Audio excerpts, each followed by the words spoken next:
Shalom, shalom, bien-amis frères et sœurs, que le Seigneur Jésus vous bénisse, bénisse vos vies, bénisse vos familles. Bien-aimés, c'est votre frère serviteur de Dieu, Donatien Oulaï. Que le Seigneur vous bénisse. Bien-aimés, je bénis le nom du Seigneur encore pour l'opportunité qu'il nous donne, qu'il me donne de parler de sa part. Bien-aimés, il y a un message très important sur lequel le Seigneur voudrait que je puisse vraiment apporter l'enseignement ou l'exhortation. Bien-aimé, le Seigneur me met à cœur de parler sur pourquoi les enfants de Dieu n'expérimentent pas les bénédictions, alors que Jésus dit que nous avons déjà toutes les bénédictions dans les lieux célestes. Bien-aimés, vous convenez avec moi que il est clair dans la parole de Dieu, dans le livre de Éphésiens chapitre 1, verset 3, il est dit, Dieu nous a bénis de toutes sortes de bénédictions spirituelles dans les lieux célestes en Christ. Donc, bien-aimés, c'est le passage de base pour ce message que le Seigneur me met à cœur. Donc, bien-aimés, le Seigneur dit que nous sommes bénis de toutes les bénédictions spirituelles, mais souvent, on voit que les enfants de Dieu vraiment n'expérimentent pas cette bénédiction que le Seigneur a dit, que nous sommes bénis de toutes les bénédictions dans les lieux célestes. Et c'est de ça, de pourquoi, bien aimé, que le Seigneur me met à cœur de parler, de partager. Bien aimé, le premier point dont je voudrais parler, c'est que les bénédictions sont déjà données, mais ne sont pas toujours manifestées. Ça veut dire que les bénédictions de Dieu sont déjà, Dieu a déjà pourvu, mais on ne voit pas encore la manifestation. Bien aimé, dans le message, dans le verset que j'ai donné, Dieu nous a bénis de toutes sortes de bénédictions spirituelles dans les lieux célestes en Christ. Donc, ce n'est pas que Dieu bloque la bénédiction. Ce n'est pas que Dieu bloque la bénédiction. Dieu nous a déjà bénis. La bénédiction dont nous avons besoin, Dieu nous a déjà accordé toutes sortes de bénédictions. Donc, la bénédiction existe déjà dans le domaine spirituel. Donc, spirituellement parlant, Dieu nous a déjà, Dieu a déjà donné. Mais entre le domaine céleste et le domaine terrestre, il existe aussi des lois spirituelles. Alléluia. Donc, bien aimé, le deuxième point dont je voudrais parler, c'est que les raisons pour lesquelles les chrétiens ne voient pas, c'est le point dont je voudrais parler, les raisons pour lesquelles les chrétiens ne voient pas les bénédictions. Bien aimé, le premier point, c'est le manque de révélation. Le Seigneur dit dans Osée chapitre 4, verset 6, que mon peuple est détruit parce qu'il lui manque la connaissance. Donc, bien aimé, nous-mêmes, souvent, en tant qu'enfants de Dieu, on est à l'église, mais on ignore les bénédictions que Dieu nous a déjà données. Ça veut dire qu'on manque de révélation par rapport à ces bénédictions-là. Et donc, bien aimé, on ne peut pas posséder ce qu'on ne connaît pas. Puisque toi-même, tu ne sais pas, on ne sait pas, pour ceux qui ne savent pas, ou pour ceux qui sont ignorants, que tu ne sais pas que la bénédiction de Dieu t'a déjà donnée. Parce que toi-même, tu ignores. Bien aimé, certains ne savent pas qu'ils ont l'autorité. Des chrétiens qui ne savent pas qu'ils ont l'autorité et qu'ils sont bénis. Certains ne savent pas qu'ils doivent réclamer les bénédictions. C'est-à-dire, ça est déjà là. C'est à nous maintenant de faire l'action qui va faire que la bénédiction va venir. Je veux dire, c'est déjà donné, mais pour que cette bénédiction arrive à nous, c'est de ça que je veux parler. Donc, bien aimé, Certains ignorent les lois spirituelles. Alléluia. Donc sans révélation, tu vis comme un esclave alors que tu es héritier. Alléluia. Tu ne sais pas que tu es, tu es riche, donc tu n'as pas de révélation. C'est ça qui est manque de connaissance. Donc, bien aimé, le deuxième point, j'ai parlé, le premier point, c'est du manque de révélation. Deuxième point, c'est le manque de foi active. Avoir la bénédiction dans le ciel ne l'amène pas automatiquement sur la terre. Alléluia. Donc, il est important de savoir que le manque de foi, le manque de foi active peut faire que tu ne peux pas recevoir ce que Dieu t'a déjà donné. Alléluia. Donc, avoir la bénédiction dans le ciel ne l'amène pas automatiquement sur la terre.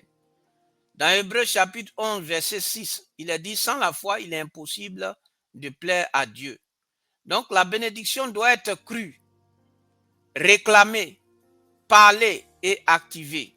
Alléluia. Donc, beaucoup croient de manière passive, mais pas de manière présente, vivante et agissante. Bien-aimé, le troisième point dont je voudrais parler, c'est la désobéissance ou le péché non confessé. La désobéissance ou le péché non confessé, bien-aimé, est aussi la raison pour laquelle on ne vit pas ce que Dieu nous a déjà donné. La désobéissance ou le péché non confessé peut être la cause, ou c'est la cause, c'est l'une des causes pour lesquelles, à cause de laquelle on ne voit pas la bénédiction de Dieu se manifester. Donc le péché ne détruit pas la bénédiction, mais le péché bloque la manifestation de cette bénédiction-là. Alléluia. Dieu a déjà donné la bénédiction. La bénédiction est là, mais c'est le péché qui bloque la manifestation de cette bénédiction-là. Et c'est pourquoi le Seigneur veut que nous puissions vivre dans la sanctification. Dans Ésaïe 59, verset 2, vos fautes mettent une séparation entre vous et votre Dieu. Donc l'orgueil, la rancune, l'impureté, l'impudicité, le mensonge, le mauvais caractère, la désobéissance, le manque de pardon, et j'en passe. Toutes ces choses-là peuvent bloquer cette bénédiction que Dieu t'a déjà donnée, que Dieu m'a déjà donnée. Bien-aimé, c'est déjà donné. C'est juste des actions qui vont faire que cette bénédiction-là va se concrétiser dans notre vie. Et donc, ce qui fait que ça ne se concrétise pas, c'est de ça que je suis en train de parler.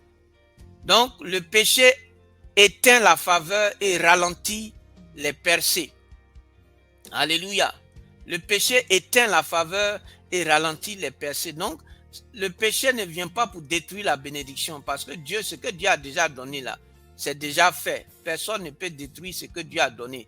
Mais pour que ça soit une réalité, pour que ça puisse se manifester, bien aimé, oui, le péché peut empêcher que ça se manifeste. Alléluia. Donc, c'est pourquoi le Seigneur nous demande la sanctification.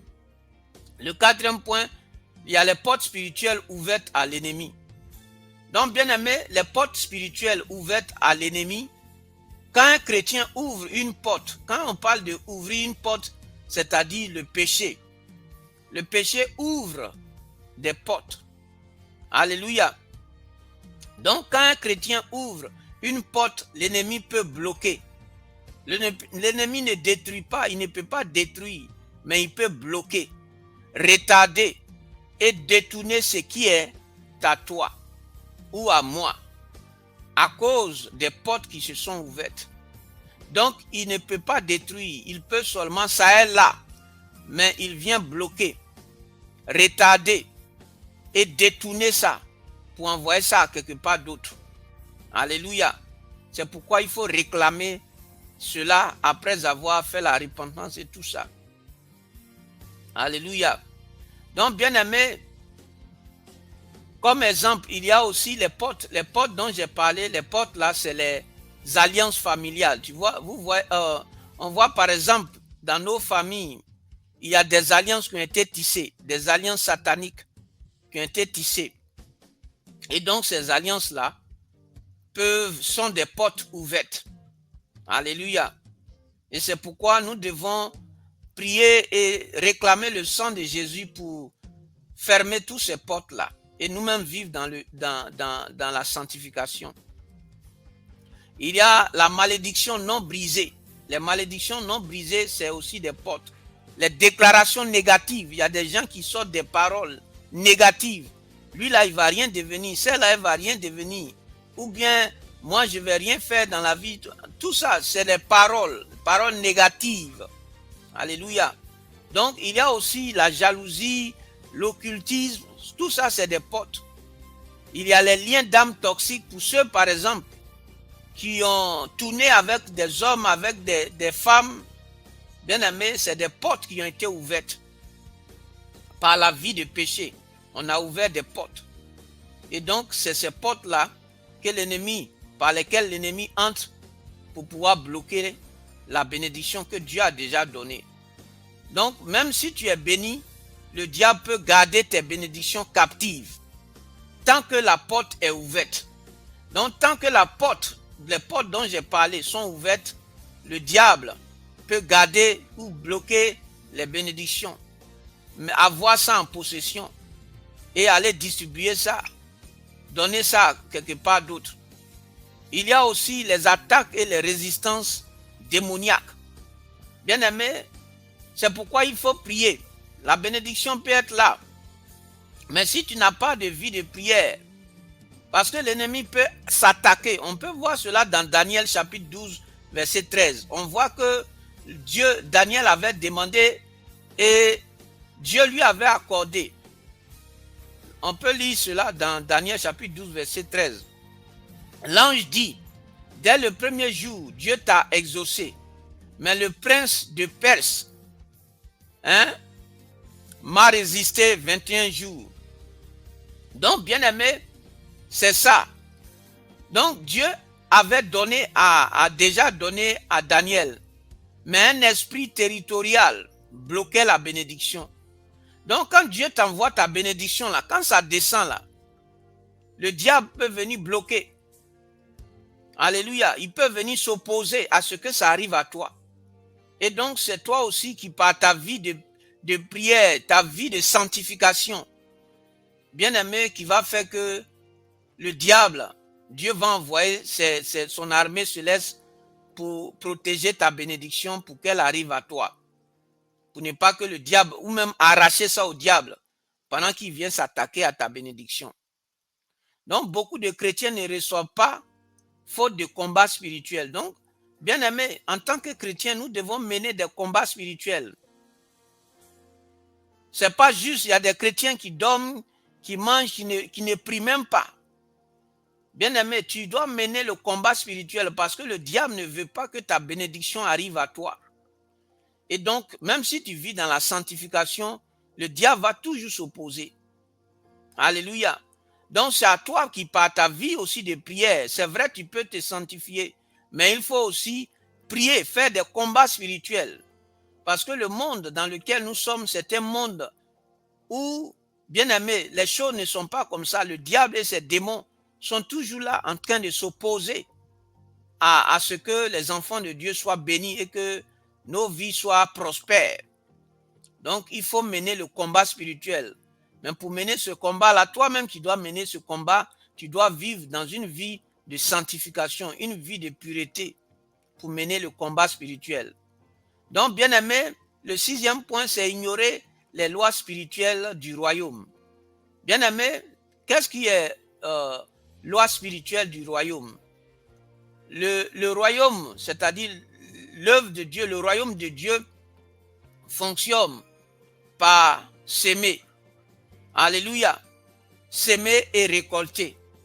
Donc, bien aimé, si tu ne donnes pas dans la maison de Dieu, tu n'aides pas les gens. Bien aimé, les bénédictions aussi ne peuvent pas venir. Donc, je parle du 3e point, c'est qui peut 6e point, c'est qui peut empêcher. Il y a le fait d'ignorer les lois spirituelles du royaume. Et les lois spirituelles du royaume, c'est que on doit donner, on doit s'aimer. pour récolter. Tu dois honorer pour être honoré. Tu dois obéir. Nous devons, quand elle dit tu dois, je parle de nous tous. On doit obéir pour être élevé. On doit pardonner pour être pardonné. On doit donner pour recevoir. On doit consacrer pour voir l'onction aussi. Pour les dons, bien aimé, tu ne peux pas violer les lois du royaume et espérer vivre dans les bénédictions du royaume. Alléluia. C'est important. Dieu, quand il te donne, il nous donne, c'est pour que nous puissions s'aimer, pour récolter. Nous devons donner pour recevoir. C'est ça. Mais Dieu te donne, tu ne donnes pas. Et tu veux recevoir. Il faut donner pour recevoir. Il faut s'aimer pour récolter. Alléluia. Donc c'est ça les lois du royaume. Les lois spirituelles du royaume. Alléluia. Je vais m'arrêter là et continuer dans une autre partie. Que Dieu nous bénisse.